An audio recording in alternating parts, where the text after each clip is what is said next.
ঘরে পড়ে থাকা পুরানো কোরআন শরীফ পড়ার অযোগ্য, সেগুলো কি করব?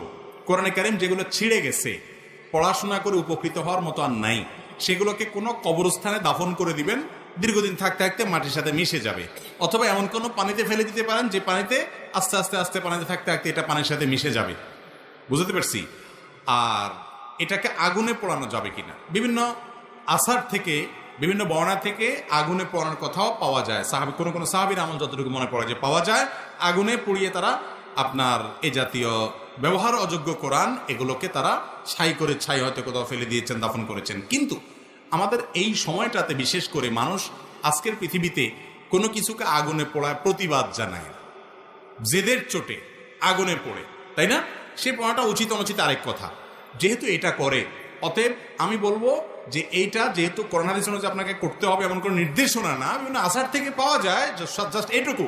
তো এটার উপরে আমি আমল না করার পরামর্শ দিব। কারণ হলো এটার উপরে আমল করতে গেলে বিভ্রান্তি হতে পারে, ভুল বোঝাবুঝি হতে পারে। কেউ বলবে যে হ্যাঁ কোরআনে আগুন লাগছে, এখানে আপনাকে হত্যাপন্ত করতে পারে মানুষ, ভুল বুঝে যে কোরআন অবমাননা করছে।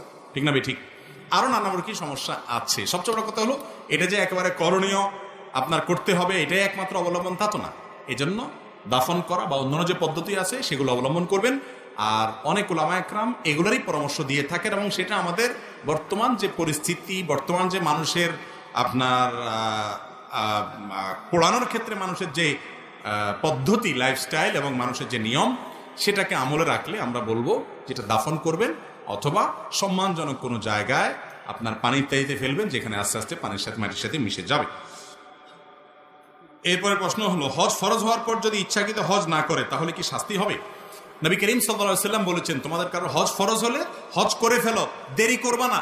কারণ দেরি করলে এমন কিছু ঘটনা ঘটতে পারে, এমন কোনো ঘটনা ঘটতে পারে যেই ঘটনার ফলে তুমি হজ করতে পারবা না। এই জন্য ওই অসময় আসার আগে আগে হজ করে ফেলো। যারা হজ বিলম্ব করেছেন তারা অন্যায় করেছেন।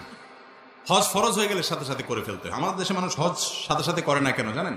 কারণ অনেকে মনে করে যে হজ করে ফেললে আর আকাম কুকাম করা যায় না, এত জোয়ান বয়সে হজ করে তাহলে মুসিবত, অনেক এখন আকাম কুকাম বাকি আছে, এগুলো এত সকাল বন্ধ করে দিলে কেমনে হবে? আমি বলি, ভাই কোন হুজুর আপনার এই মাসালা দিছে যে হজ করলে আর আকাম কুকাম করা যায় না? কে বলছে? কোথায় পাইছে হজ করলে আকাম কুকাম করা যায় না? ফালতু কথা এটা। হজ করলে আকাম কুকাম করা যায় না এ কথা নাই কোথাও। আপনি হজ করার আগেও আকাম কুকাম করবেন না, হজ করা ছাড়াও করবেন না। ঠিক না? ঠিক। হজ করলে আর আকাম কুকাম করা যাবে না, এর মানে হলো হজ না করলে করা যাবে, এর মানে এটা না। আসলে কি তাই? হজ না করলে কি অপকর্ম করা যাবে, খারাপ কাজ করা যাবে, হারাম কাজ করা যাবে? সর্বাবস্থায় হারাম কাজ থেকে বেঁচে থাকতে হবে। আবার